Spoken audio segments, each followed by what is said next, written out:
Dekat sini saya ada beberapa drill. Semua drill ni dia ada fungsi yang sama, fungsi hammer. Kita boleh guna untuk tebuk dinding ataupun tebuk simit. Yang ni yang kecil, yang ni yang besar, yang ni yang jenis macam drill screwdriver. Yang ni pun sama. Semua drill yang saya ada ni, walaupun dia ada fungsi hammer, fungsi tebuk dinding, tapi dia ada beberapa perbezaan. Saya sebenarnya dapat banyak soalan dekat komen. Kalau saya nak guna untuk tebuk dinding dekat rumah, untuk buat kerja-kerja ringan, tebuk dinding untuk pasang lansir, gantung frame gambar, drill yang mana saya perlu guna? Jadi sebelum tu saya nak kongsi dulu beza antara hammer drill yang saya ada ni. Setiap satu ni dia ada beza dia. Ada yang besar, ada yang kecil. Drill yang ada fungsi hammer ni, masa kita tebuk dinding, bit dia ni akan pusing dengan laju, dan fungsi hammer ni akan ketuk drill bit ni. Mata drill ni kalau dia pusing semata untuk tebuk simen, dia tak lut, dia mungkin makan tapi lambat. Jadi bila ada fungsi hammer ni, dia akan ketuk bahagian belakang ni. Jadi mata drill ni bila dia pusing sambil dia ketuk, baru dia boleh masuk dekat simen tu. Sebenarnya boleh kata agak mustahil kalau kita nak tebuk simen guna drill yang tak ada fungsi hammer ni. Dia boleh masuk tapi lambat. Tu pun kalau kita tebuk dinding yang jenis bata pasir ataupun bata merah.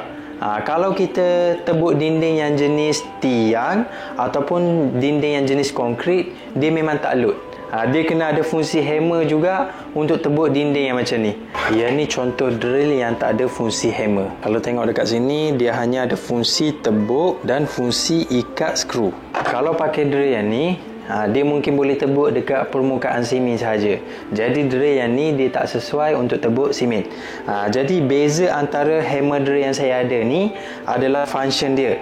Ada hammer drill yang ada single function sahaja. Maksudnya dia hanya ada fungsi hammer saja. Ada juga drill yang ada multifunction. Maksudnya dia ada 2-3 function selain fungsi hammer. Contohnya yang ni. Kalau tengok drill yang ni, bentuk dia ni macam cordless screwdriver ataupun cordless drill. Sebab yang ni dia ada 3 function. Dia ada fungsi untuk tebuk, dia ada fungsi untuk screwdriver, yang ni fungsi hammer drill. Jadi drill yang ni boleh kata drill yang sangat multitask. Tebuk kayu pun boleh, ikat skru pun boleh, tebuk simen pun boleh. Tebuk dinding ni sebenarnya daya dia kuat bila kita tebuk tu. Kalau drill ni kita pegang main-main, benda ni boleh pusing. Jadi dia ada handle macam ni. Handle ni saya pasang dekat sini. Setiap kali nak tebuk kayu ataupun nak tebuk dinding, kita boleh pakai handle ni. Baru stabil sikit bila kita tebuk. Yang ni pun sama, multifunction juga. Jadi yang ni drill yang multifunction. Kalau drill yang single function, yang sebelah sini saya ada 2. Satu yang besar, satu lagi yang kecil. Dia ada 3 mode. Mode yang pertama untuk tebuk sahaja. Dekat atas ni mode untuk tebuk dan ketuk. Yang ni mode untuk ketuk sahaja. Jadi yang kecil ni pun sama, cuma yang kecil ni dia hanya ada 2 fungsi sahaja. Yang ni fungsi untuk ketuk dan tebuk. Yang ni fungsi untuk tebuk sahaja. Beza yang kedua adalah dia punya power. Kalau yang besar ni, power dia lebih kuat antara yang lain. Yang 3 jenis ni, power dia ni lebih kurang sama. Dia kurang sikit power berbanding yang besar tadi. Sebenarnya kalau untuk tebuk dinding dalam rumah saya banyak pakai yang jenis kecil ni. Yang kecil ni dia ringan. Dia pakai bateri yang jenis 12 volt. Drill yang ni mudah untuk saya panjat tempat-tempat tinggi. Kalau nak gantung lansir ke, nak gantung frame gambar ke, drill yang ni walaupun dia kecil macam ni, tapi power dia dah cukup kalau untuk tebuk dinding yang jenis bata pasir ataupun bata merah. Tapi kalau kita guna drill ni, kita tebuk dinding tapi tak lut, tak masuk. Maknanya dinding tu yang jenis konkrit. Kalau pakai yang ni untuk tebuk konkrit, memang gigil tangan. Sebab yang ni pun boleh kata tak lut. Yang kecil ni, power dia lebih kurang sama dengan 2 drill ni. drill ni dia nampak besar dan dia pakai bateri yang jenis 20 volt. Tapi sebab drill yang ni dia ada multifunction macam ni, dia tak boleh lawan dengan hammer drill yang besar ni. Walaupun hammer drill ni kongsi bateri yang sama. Kalau untuk tebuk dinding yang konkrit simen sikit-sikit, saya akan pakai yang ni. Cuma kalau saya nak tebuk bin, macam sebelum ni saya pernah tebuk bin konkrit untuk gantung panel solar saya. Saya pakai drill yang jenis hammer macam ni. Kalau pakai drill yang ni dia lebih selesa sikit. Sebab dia memang khas untuk tebuk simen konkrit yang keras. Bin konkrit tu memang sangat-sangat keras. Saya pakai hammer drill yang ni pun rasa dia punya rintangan. Bila tebuk rasa dia punya mata ni lari, rasa nak tekan tu keras. Kalau pakai yang ni pun susah, apatah lagi pakai yang jenis kecil ni.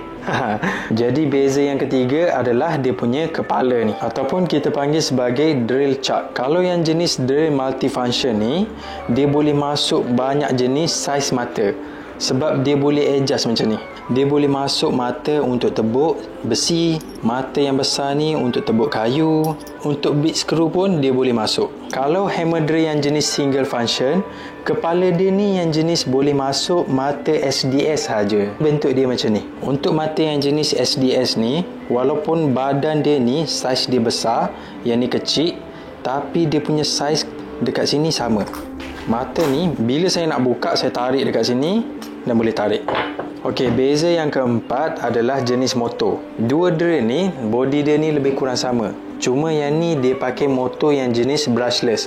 Motor yang jenis ni dia lebih kecil dan tak pakai carbon brush. Motor yang jenis brushless ni dia lebih power berbanding kalau yang ni.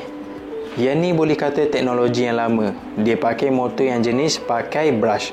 Dia pakai carbon brush. Carbon brush ni dia dekat dalam. Tapi carbon brush ni dia yang jenis tak boleh tukar. Yang besar ni pun sama. Yang ni dia pakai brushless juga. Motor yang jenis brushless ni tak adalah penting sangat kalau kita nak guna dekat rumah. Tapi teknologi brushless motor ni dah banyak pakai dekat drill yang baru yang ada dekat pasaran sekarang. Jadi balik pada soalan tadi, kalau saya nak tebuk dinding dekat rumah, untuk kerja-kerja ringan, drill yang mana saya perlu pakai? Kalau untuk kerja ringan, saya recommend drill yang jenis multifunction ni. Sebab yang ni dia ada 3 fungsi. Boleh tebuk kayu, boleh ikat skru, boleh tebuk dinding. Jadi yang ni dia lebih baloi sikit berbanding kalau drill yang kecil ni. Sebab drill yang kecil ni gerak pula.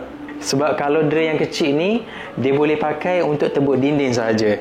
Sebenarnya drill saya ni drill yang baru daripada Dongcheng. Kalau yang ni dia pakai bateri 20 volt. Dia bateri boleh kongsi. Yang ni pun sama, saya ada 2 biji lagi drill yang pakai bateri 20 volt. Yang ni impact driver dan yang ni impact wrench. Sebenarnya untuk drill ni saya fokus pakai satu brand saja dari Dongcheng. Sebab drill ni boleh kata power tools yang paling penting kalau nak buat kerja. Jadi bila saya pakai satu brand macam ni, saya boleh kongsi bateri yang sama. Contohnya drill yang saya selalu pakai untuk kerja kayu. Yang ni dia pakai bateri 12 volt. Jadi bateri 12 volt ni saya ada sebiji lagi dekat sini. Saya boleh guna bateri yang sama. Yang ni cordless drill juga. Yang ni untuk tebuk lubang pada kayu, pada besi. Bila boleh kongsi bateri yang sama, saya boleh kumpul banyak bateri macam ni. Bila banyak bateri macam ni, mudah untuk saya buat kerja. Saya tak risau bateri habis. Sebab bateri yang ada dekat sini, saya boleh gile-gile cas, gile-gile guna. Bila bateri sama, nak cas pun memang sangat mudah. Kalau yang 20 volt ni pun sama, saya ada 4 biji bateri dekat sini. Jadi sebab inilah untuk drill saya pakai brand yang sama. Sebenarnya untuk power tools yang lain, saya boleh je kongsi. Boleh pakai macam-macam brand. Contohnya Cyclus Saw tu. Tapi untuk drill ni dia agak penting sikit. Sebenarnya power tool yang Dongcheng 20 volt ni dia ada promosi sekarang. Kalau beli combo dia jimat sikit. Jadi saya rasa sampai sini saja untuk video kali ini. Moga video saya ini bermanfaat. Terima kasih kerana menonton. Assalamualaikum.